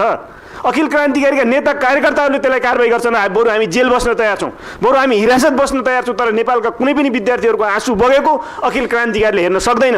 त्यसो भएको हाम्रो कुरा के छ भने ब्रिटिस कलेजको बदमासीलाई तत्काल हामीले हेर्छौँ। यहाँ हामीले देख्यौँ हाम्रा साथीहरू, हामी आन्दोलन गर्न जाँदाखेरि, हामी सामान्य माग लिएर जाँदाखेरि प्रहरीले हामीलाई लिएर हिरासतमा राख्छ। हाम्रो यही महासचिव कनेडको चाहिँ खुट्टो भाँचिएको छ। हामीले सामान्य माग राख्दाखेरि, हामीले हाम्रो शान्तिपूर्ण तरिकाले लोकतान्त्रिक मूल्य मान्यताभित्रै रहेर पनि हामीले काम गर्दाखेरि प्रहरीले हामीलाई लिएर झुटो मुद्दा ल्याइराखेको छ। हामीलाई बिना काममा चाहिँ तपाईँको हप्ता दिनसम्म चाहिँ भित्र लिएर राख्छ। आज एउटा बदमासलाई, एउटा फटालाई चाहिँ तपाईँको चाहिँ विदेशी कलेजको बदमासलाई चाहिँ आज अहिलेसम्म प्रहरीले किन गिरफ्तार गरेन? हामी पटक भनिराखेका छौँ, प्रहरीले गिरफ्तार किन अहिलेसम्म गरेन? त्यसो हो भने यो देशको अदालतले, यो देशको प्रहरी प्रशासनले न्याय दिँदैन भने यो देशको चाहिँ जनअदालतले फेरि चाहिँ त्यस्ता मान्छेहरूलाई, भ्रष्टहरूलाई चाहिँ समाएर चाहिँ ठेगान लगाउनुपर्ने हुनसक्छ। यो कुरा म राज्यका चाहिँ तपाईँहरू प्रशासनिक एकाका मान्छेहरू हुनुहुन्छ अथवा नभए पनि यो तपाईँहरूलाई सन्देश लिन जरुरी छ। हामीले सुनेका छौँ सिआइबीले पनि अनुसन्धान गर्दैछ भन्ने कुरा सुनेका छौँ कि सिआइबीले चाहिँ अनुसन्धान मात्र गर्ने, त्यसलाई लिएर चाहिँ खोरमा थुन्नुपर्छ, 2 डन्डा लाएर चाहिँ बदमासी गरेको कुरा के हो भन्ने कुरा चाहिँ उकल्न लाउनुपर्छ। नभए के हुन्छ त भन्दाखेरि यो देशमा अराजकता मच्चिराख्ने, यो देशमा बदमासी भइराख्ने होइन, यो देशको चाहिँ तपाईँको बिचौलियाहरूले चाहिँ यो देश चलाइराख्ने हो भने हामी त्यसका विरुद्धमा निर्मम सङ्घर्ष गर्छौँ भन्ने कुरा पनि हामीले चाहिँ यहाँ चाहिँ उल्लेख गरेका छौँ। र सङ्घर्षका कार्यक्रमहरू घोषणा अन्तर्गत चाहिँ हामीले भनेका छौँ। हामी सामान्य तरिकाले चाहिँ हामी अपिल गर्छौँ, शिक्षा मन्त्रालयमा मागपत्र बुझाउँछौँ, प्रधानमन्त्रीलाई पनि हामी मागपत्र बुझाउँछौँ यही बिचमा भोलि नै हामी बुझाउने हुन्छ। उहाँले भेट्ने समय दिनुभयो भने भेटेर बुझाउने हुन्छ, भेट्नु भएन भने हामी सार्वजनिक रूपमा हाम्रा मागहरू घोषणा गर्छौँ, उहाँहरूलाई कुन माध्यमबाट चाहिँ बुझाउनुपर्छ बुझाइन्छ। त्यो सँगसँगै हामीले पहिलो चरणमा हामीले के भनेका छौँ भने सामान्य हामीले विरोध प्रदर्शन गर्छौँ र अन्तर्क्रियासम्म जान्छौँ। दोस्रो चरण चाहिँ हामी विदेशी कलेजहरूमा शैक्षिक हडतालको घोषणा गर्छौँ। हामी तिनीहरू सधैँ बन्द गर्ने गरी, तिनीहरूमा सधैँ चाहिँ तपाईँको ताला लाउने गरी पनि हाम्रा सङ्घर्षका कार्यक्रमहरू दोस्रो चरणमा चाहिँ घोषणा हुने कुरा पनि म तपाईँको चाहिँ यो के अरे सङ्घर्षको घोषणा कार्यक्रम मार्फत यहाँ चाहिँ तपाईँहरूलाई भन्न चाहन्छु। त्यसो भएको हाम्रो कुरा के छ भने म अहिले चाहिँ अरू धेरै प्रसङ्गमा म जान चाहन्न। मेरो हाम्रो सङ्गठनको कुरा र यो देशका युवा विद्यार्थीहरूको स्पष्ट कुरा के छ भने विदेशी कलेजहरूको सम्बन्धमा एउटा निश्चित चाहिँ तपाईँको कानुनी आधार चाहिँ हामी बनाउनुपर्छ। अहिले हाम्रो सङ्गठनले यो भनेको छैन कि विदेशी कलेजहरू ल्याउनै हुन्न। हाम्रो के छ भने अहिलेको विश्वको चाहिँ तपाईँ प्रतिस्पर्धा चलिराखेको भए त्रिभुवन विश्वविद्यालयका कलेजहरू पनि विश्वभरि खोलिनुपर्छ, ठिक छ, केही छैन। हाम्रा काठमाडौँ युनिभर्सिटीका क्याम्पसहरू पनि विश्वभरि खोलिनुपर्छ। नेपालको ट्यु र केयु लगायतका युनिभर्सिटीका कलेजहरू कुन देशमा छन् हामीलाई देखाउनु पऱ्यो नि। एउटा चाहिँ मलेसिया लगायतका विभिन्न देशहरूमा झोलामा भएका चाहिँ त्यहाँ युनिभर्सिटी नै छैनन्, तिनीहरू त्यहाँ ल्याएर चाहिँ यहाँ चाहिँ तपाईँको चाहिँ नेपालको ट्यु नेपालको केयुभन्दा चर्को शुल्क लिने र विदेशीको नाममा चाहिँ मेन पावर चाहिँ तपाईँको नेपालका विद्यार्थीहरूलाई तस्करी गर्ने, मानव तस्करी गर्ने लगायतका चाहिँ धन्दा भइराखेका छन्। यो कुरा मान्न सकिँदैन। त्यसो भएको हुनाले अहिले हाम्रो कुरा के छ भने एउटा निश्चित कानुनी आधार बनाउनुपर्छ। यी कलेजहरूलाई एउटा निश्चित तपाईँको ऐन अन्तर्गत उच्च शिक्षाको ऐन अन्तर्गत समेट्नुपर्छ। त्यो नसमेट्दासम्म यी बदमासहरूलाई चाहिँ बदमासी गर्ने कलेजहरू तत्काल सबै बन्द गरिनुपर्छ, सबै बन्द गरिनुपर्छ भन्ने हाम्रो कुरा छ। नयाँ आधारहरू खडा नगरिकन विद्यार्थीहरूको भविष्य चाहिँ तपाईँको खाल्डोमा हाल्ने खालका जे कामहरू भइरहेका छन् त्यसका लागि अहिले सबै कलेजहरू बन्द गर्नुपर्छ र नयाँ आधारसहित हामीले भनेका छौँ। अहिले विदेशी कलेजहरू ल्याउने हो भने पनि कम्तीमा पनि 500 विश्व स्तरमा 500 ऱ्याङ्किङ भएको कलेज ल्याउनु त, ल्याउने नै हो भने। तर आज चाहिँ हामीले हेरेका छौँ यहाँ कुनै ऱ्याङ्किङमै नभएको चाहिँ अवैधानिक कलेज ल्याएर चाहिँ यहाँ चाहिँ लुटपाट मचाइएको छ। त्यसो भएको हाम्रो कुरा के छ भने यो चाहिँ हुनुपर्छ। अनि त्यसपछि हामीले के भनेका छौँ भने यहाँ चाहिँ कम्तीमा पनि विदेशी कलेजको नाममा जे भइराखेको छ यसमा चाहिँ यिनीहरूले चाहिँ अहिले एउटा विद्यार्थीलाई पनि स्कलरसिप दिएका छैनन्। नेपालका चाहिँ तपाईँको चाहिँ युनिभर्सिटीबाट एफिलिएटेड कलेजहरूले स्कलरसिप दिनुपर्ने, छात्रवृत्ति दिनुपर्ने, यी बदमासहरूले चाहिँ तपाईँको एउटा विद्यार्थीलाई चाहिँ तपाईँ स्कलरसिप नदिने भन्ने हुनसक्छ। यिनीहरूले शुल्कको कुरा पनि चाहिँ हामीले भनेका छौँ। शुल्कको कुरा एउटा विद्यार्थीबाट 15 लाख रुपियाँ, न्यूनतम 15 लाख रुपियाँ, यसको स्टार्टिङ फेजमै 15 लाखदेखि 20 लाख रुपियाँ असुल्ने लुटपाट मचाउने जे काम भइराखेको छ यो विषयमा पनि हामीले के भनेको छौँ। यिनीहरूको शुल्कको विषय पनि यहाँ हामीले उल्लेख गरेका छौँ र लगायतका जे मापदण्डहरू छन् ती मापदण्डहरू पुरा नगर्ने कलेजहरू सबै बन्द गरिनुपर्छ र नयाँ आधारबाट चाहिँ तपाईँको विश्व स्तरको शिक्षा नै ल्याउने हो भने पनि नयाँ आधार खडा गरेर ल्याउनुपर्छ भन्ने ढङ्गबाट हामीले हाम्रा यहाँ विषयहरू वक्तव्यमा उल्लेख गरेका छौँ। अरू मागहरूको सन्दर्भमा हामीले यहाँ वक्तव्यको भूमिकामा छ र त्यो सँगसँगै भोलि हामीले बुझाउने मागपत्र हामीले शिक्षा मन्त्रालयमा पनि बुझाउने हुन्छ र बोधार्थ रूपमा प्रधानमन्त्री कार्यालय अहिले मलाई लाग्छ प्रधानमन्त्रीले नै शिक्षा मन्त्रीको भूमिका निर्वाह गर्नुभएको छ। अहिले जति चाहिँ राजीनामा दिएर गएका छन् नि ती सबै राजीनामा दिएका ठाउँमा चाहिँ प्रधानमन्त्री आफै मन्त्री हुनुभएको छ र यो हाम्रो माग चाहिँ हामीले त्यहाँ पनि बुझाउने हुन्छ। तर यहाँ के छ भने पछिल्लो समय हामीले हेऱ्यौँ बहिनीहरू शिक्षा मन्त्रालयमा धाइराख्नु भएको छ, रोइराख्नु भएको छ, कराइराख्नु भएको छ, तर कसैले न्याय दिने स्थिति बनिराखेको छैन। यो सम्मको चाहिँ तपाईँको चाहिँ दयनीय अवस्था, यो सम्मको पीडा चाहिँ एउटा विद्यार्थीले भोग्नुपर्ने। अनि यो देशको नागरिकता बोक्ने नागरिक यो सरकारले के दिन्छ त यो देशको चाहिँ नागरिकलाई? एउटा नागरिकताको खोस्टो बाहेक केही दिन सक्दैन। अन्याय पर्दाखेरि न्याय दिन सक्दैन भने अनि यो देशको विद्यार्थीहरूले आफ्नो एउटा चाहिँ भावनामा बगेर चाहिँ के यो देशमा बस्ने, यो देशमा भविष्य कसरी देख्छ भने त्यसो हाम्रो कुरा के छ भने अहिले जे चाहिँ यहाँ नाटकहरू भइराखेको छ, शैक्षिक माफियाहरूले जसरी यो देशमा चाहिँ बदमासी गरिराखेका छन् हामी हेरिराखेका छौँ। यहाँ चाहिँ नौटङ्कीहरू धेरै प्रकारका नौटङ्कीहरू चलिरहेका छन् र यो देशको शिक्षालाई, यो देशको सार्वजनिक शिक्षालाई ध्वस्त बनाउने, नेपालका मजदुरका छोराछोरी, किसानका छोराछोरीहरू पढ्ने शिक्षा ध्वस्त बनाएर चाहिँ तपाईँको चाहिँ निजी शैक्षिक माफियाहरूको चाहिँ हालिमुहाली हुने गरी जे हरकतहरू भइरहेका छन् र हामी हेरिरहेका छौँ। विभिन्न खालका नाटकहरू भइरहेका छन्। अहिले यो देशमा हामी अर्को अहिले चुनावको नाटक पनि हामी हेरिरहेका छौँ राम्रोसँग। र यो चुनावको नाटक भनेको के हो भने नेपाली जनतालाई चाहिँ ऋण थोपर्ने हो। यो नेपाली जनताको टाउकोमा 10औं अर्ब चाहिँ ऋण थोपरेर अर्को नाटक चाहिँ मञ्चन गरिराखेको छ। हामी भन्यौँ ल यो चुनाव भइरहेको छ, अहिलेसम्म नेपालको कुनै राजनीतिक दल यस्तो छैन जसले चाहिँ भन्यो कि यो देशमा निःशुल्क शिक्षा र स्वास्थ्य हुन्छ भन्ने किन चाहिँ अहिलेसम्म आएन? हामी भन्छौँ, पुराना भन्छौँ, नयाँ भन्छौँ। ल नयाँ उम्रिएका च्याउ जस्ता उम्रिएका एउटा कुनै राजनीतिक दल छ नेपालमा जसले भनोस् कि यो देशमा निःशुल्क शिक्षा र स्वास्थ्य हामी लागू गर्छौँ भन्यो? कुनै त्यस्तो राजनीतिक दल छ?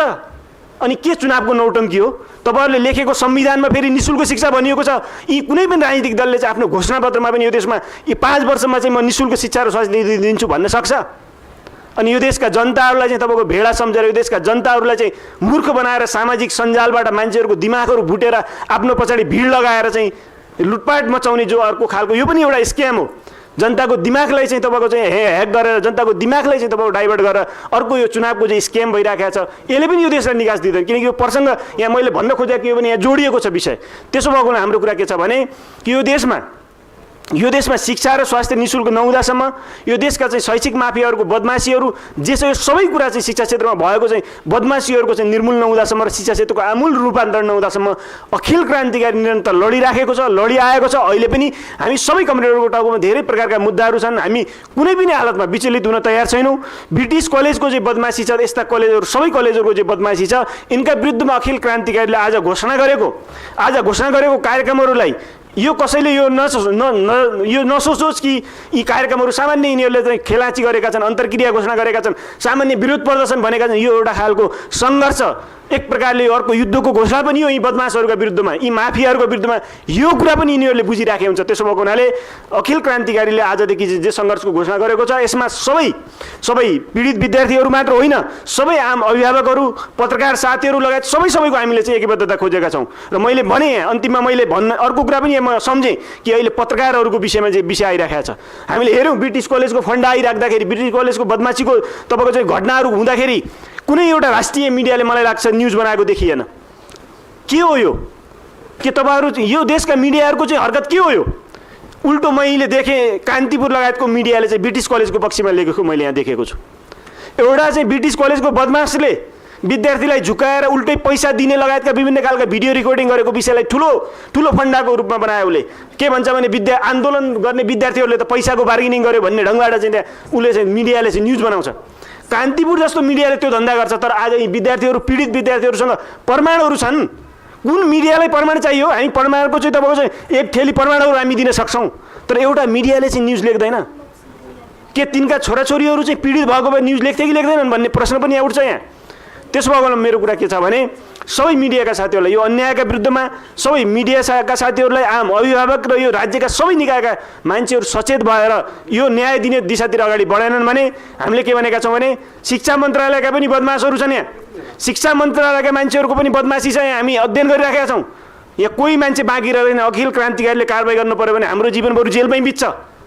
न्यायाधीशहरूलाई छोडेका छैनौँ। शिक्षा मन्त्रालयका बदमासहरू पनि सचेत हुन जरुरी छ। तिमीहरूको बदमासी हामीले हेरिराखेका छौँ। अहिले अनुसन्धान गरेको प्रतिवेदन पनि तिमीहरूले चाहिँ ब्रिटिस कलेजको पक्षमा, विदेशी कलेजको पक्षमा ल्याएको हुनसक्छ जस्तो लाग्छ।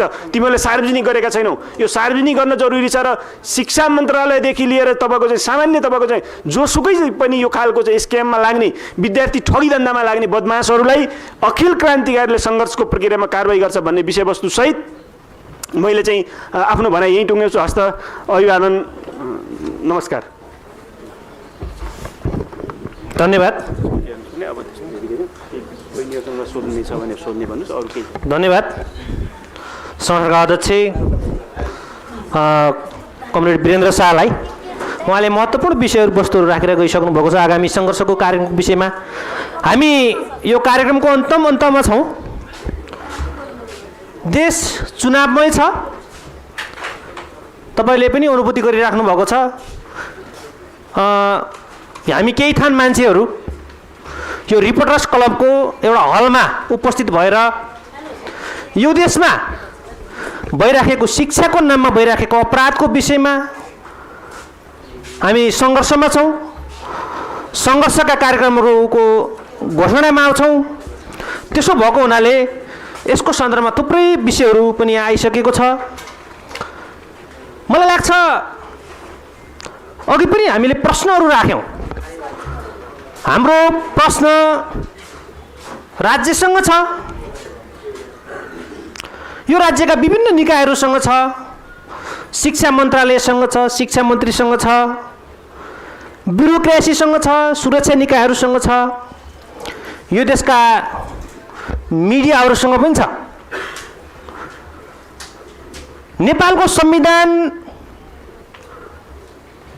2072 को भाग 3 मा शिक्षालाई मौलिक हकको रूपमा चाहिँ सम्बोधन गरेको विषय छ। तर यो देशमा शिक्षा सबैभन्दा राम्रो व्यापार बनेको छ। एउटा इमोसनल बिजनेस, कसैले बार्गेनिङ नगर्न नमिल्ने, नसकिने,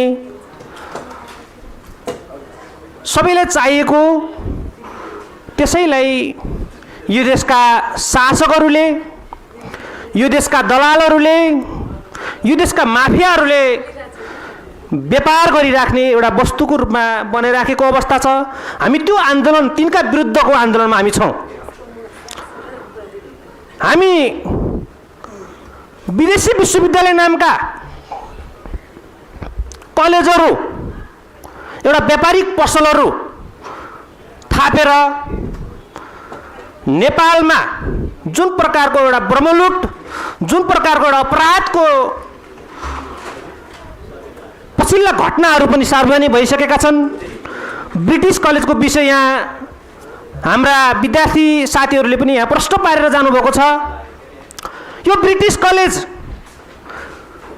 द कडेल ग्रुप अन्तर्गतको ब्रिटिस कलेज, त्यसका सञ्चालक महेन्द्रराज कडेल अहिले भागेर कता कता दुबईतिर पुग्नु भएको भन्ने खबर छ। त्यसका अर्का सञ्चालक राजन कडेल, अघि यहाँ प्रियङ्का बहिनीले, प्रियङ्का नेपालले भने जस्तै नेपालका ठुला भनिने मिडियाहरूतिर धाइराख्नु भएको छ। त्यो विरुद्धको आन्दोलन, त्यो विरुद्ध बोल्ने, त्यसको अपराधको विरुद्ध बोल्ने विद्यार्थी साथीहरूलाई जसरी दमन भइराखेको छ, अहिले पनि एकजना विद्यार्थी, पूर्व विद्यार्थी विवेक ढकाल सायद हिरासतमै हुनुहुन्छ। विद्यार्थीहरूलाई विभिन्न दबाब, विभिन्न प्रकारका प्रलोभनहरू, होटलदेखि विभिन्न प्रकारका रेस्टुरेन्टहरू 5 स्टार 3 स्टारतिर बोलाएर लोभ लालच, ढाक धम्की, तपाईँहरू यति मात्र होइन कि बाहिरबाट इन्डियाबाट मान्छे झिकाएर तपाईँहरूको ज्यान पनि सुरक्षित छैन भन्ने प्रकारले जुन आशयका साथ यसका सञ्चालकले धम्की दिइराख्नु भएको छ। हामी यही मञ्चबाट हाम्रो कमरेड अध्यक्षले पनि भनिसक्नुभयो, यस्ता प्रकारका तथाकथित शिक्षण संस्था सञ्चालक माफियाहरूलाई यो देशको राज्यले कारबाही गर्नुपर्छ। यदि त्यो प्रकारको कारबाही यो देशको राज्यले अथवा सम्बन्धित निकायले गर्न सकेन भने अखिल क्रान्तिकारीले, नेपालका विद्यार्थीहरूले सडकबाट पनि कारबाही गर्न पछि पर्ने छैन भन्ने कुराको पनि यहाँ जानकारी गराउन चाहन्छु। म धेरै कुरा नराखिकन हामीले आगामी कार्यक्रमहरू, सङ्घर्षका कार्यक्रमहरू हामीले माघ 12 गतेसम्मको प्रारम्भिक सङ्घर्षका कार्यक्रमहरू घोषणा गरिसकेका छौँ। यहाँ उपस्थित सम्पूर्ण पत्रकार मित्रहरू, पीडित विद्यार्थीहरू, अभियन्ताहरू, सङ्गठनका विभिन्न जिम्मेवारीहरू रहनुभएका कमरेडहरू, साथीहरूमा पनि धन्यवाद दिँदै सम्पूर्णलाई फेरि पनि धन्यवाद दिँदै यो आजको यो पत्रकार सम्मेलन केही क्वेसनहरू भएको खण्डमा साथीहरूले, पत्रकार मित्रहरूले पीडित विद्यार्थीहरूसँग केही क्वेसन भएको खण्डमा तपाईँहरूले राख्न सक्नुहुनेछ। ल प्रियङ्का नेपाल ज्यू अगाडि आइदिनु होला।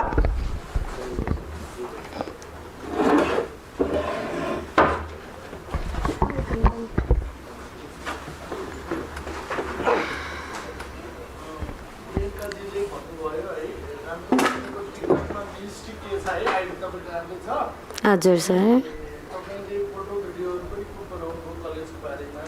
हजुर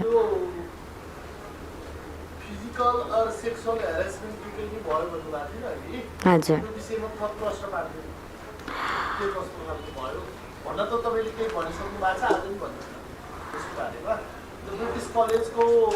अब हजुर ह्यारेसमेन्ट चाहिँ अब दुबईको ह्यारेसमेन्टहरूको बारेमा हो। त्यसमा चाहिँ अब अरूको मानहानि नगरौँ मैले, होइन, यस्तो मिडियामा आएर अब सम्बन्धित व्यक्तिहरूले अब उजुरी हाल्नु भएको छ। अब कानुनले न्याय त दिनु पर्यो नि। हामीले लिखित सम्बन्धित ठाउँमा हामीले कस्तो हेरेसमेन्ट कसरी कसले हामीले लेखेका छौँ। म चाहिँ कसरी परेँ भने म चाहिँ एज अ टपर हुनु हिसाबले मलाई चाहिँ तिमी नबोल, तिमीलाई यो दिन्छु त्यो दिन्छु, तिमीलाई यस्तो बनाउँछु त्यस्तो खालके गरेर एक्लै बोलाएर अनि त्यसरी कोठाभित्र मलाई लोभ लालचहरू चाहिँ देखाउनु भएको थियो। तर त्यस्तो हुँदैन, फ्युचरको लागि त म एक्लै राम्रो भएर हुँदैन नि त, सबै राम्रो हुनु पर्यो भनेर चाहिँ मैले चाहिँ रेकर्डिङ नै गरेको थिएँ। फेरि सब प्राइभेट गोप्य मिटिङ पनि मैले रेकर्ड गरेर मेरो सब साथीहरूलाई ग्रुपमै गुगल ड्राइभमा पोस्ट गरेर लिङ्क पठाइदिएको। सबै ट्रान्सपेरेन्सी छ हामीबाट चाहिँ। मलाई भन्दा पनि मेरो मम्मीलाई आएको छ। अहिले त म खासै अननोन नम्बर उठाउँदिनँ, कसैलेको अननोन नम्बर आयो भने please summarize your contacts on WhatsApp लेख्छु। मेरो मम्मीलाई चाहिँ तेरो छोरीलाई के चाहिएको, नेपाल बस्ने लायक बनाउँदिनँ, विदेश बस्ने लायक छोड्दिनँ, अझै बेसी बोली भने यस्तो गर्छु उस्तो धेरै मेरो मम्मीलाई चाहिँ एकदम टर्चर भएको छ। मम्मीले छोड्दे नबोल नबोल भन्दै हुन्छ। अब देशै छोड्न लागेको मान्छे अब संसारै छोड्नु पर्यो भने नि केही त मैले संसारलाई छोडेर जाम भन्ने मेरो उद्देश्य।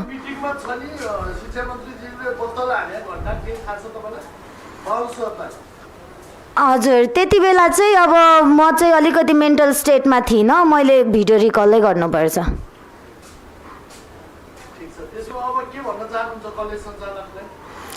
कलेज सञ्चालकलाई चाहिँ म के भन्न चाहन्छु भने उहाँको रेकर्डिङ त अहिले त मैले पिनमै राखेको छु, हजुरहरूले हेर्नुभएको छ होइन। अब सरहरूले अब छोरी भनेर बोलाउनुहुन्छ, हामी भेट्न गयो भने पनि अब त्यति बेला मेलपत्रमा कस्तो चाहिँ कुरा गरिन्छ र हौ होइन। अब हामीले चाहिँ कस्तो भने हामीलाई पैसा चाहिएको होइन, 1 नम्बरमा जस्टिस हो के, बरु हामीलाई केही चाहिँदैन जस्टिस बाहेक के। जस्टिस दिनुभयो भने त अरू कुरा हुन्छ नि त, त्यही भएर हामी भेट्नै नगएको हो। किनकि हामीलाई जहाँ जे चाहिएको छ हामी त्यहीँ गएको छ। हामीलाई शिक्षा मन्त्रालयसँगै चाहिएको छ, रुल्सै चाहिएको छ, हामी त्यही भएर गएको। किनकि गोप्य मिटिङमा हुने भनेको विवेक दाइले गरे जस्तै कुरा हो, त्यही भएर त्यो हुन्छ। त्यो पनि म्यारियट होटेलभित्र रक्सी खुवाएर प्राइभेट मिटिङ गराउनु भएको, त्यो पनि एकदमै फल्स नेरेसन भयो मिडियाबाट। हजुर, बिएससी हन्स पक्नुहोस् है। हजुर, बिएससी अनर्स हो, हन्स भनेर त्यो चाहिँ सर्ट फर्ममा हो। त्यो चाहिँ बिएससी हन्स हस्पिटालिटी बिजनेस म्यानेजमेन्टमा भयो होइन। बिएससी हन्स भनेको चाहिँ bachelors of science honours in hospitality business management. बिएससीको मतलब चाहिँ bachelors of science and undergraduate degree in the science. Hons भनेको चाहिँ honours indicating a higher level of academic achievement that usually involves a more specialise and in-depth program of study, often including a substantial research project in the final year.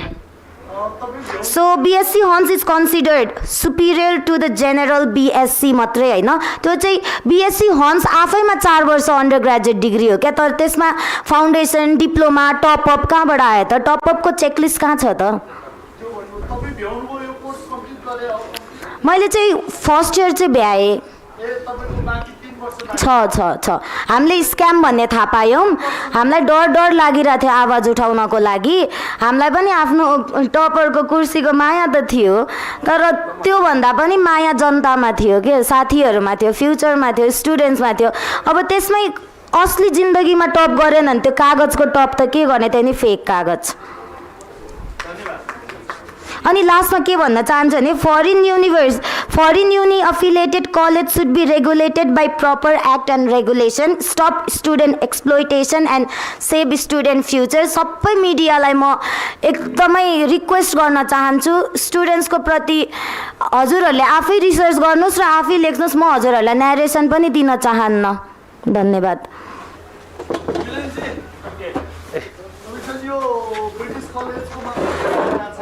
हजुर यसो छ। अब यसो भयो, अहिले कुरा के भयो भने यो हाम्रो अहिलेको आन्दोलनको घोषणा जे छ नि, आन्दोलनको कार्यक्रमको घोषणा चाहिँ सबै विदेशी सम्बन्ध प्राप्त क्याम्पसहरूको सन्दर्भलाई लिएर हो।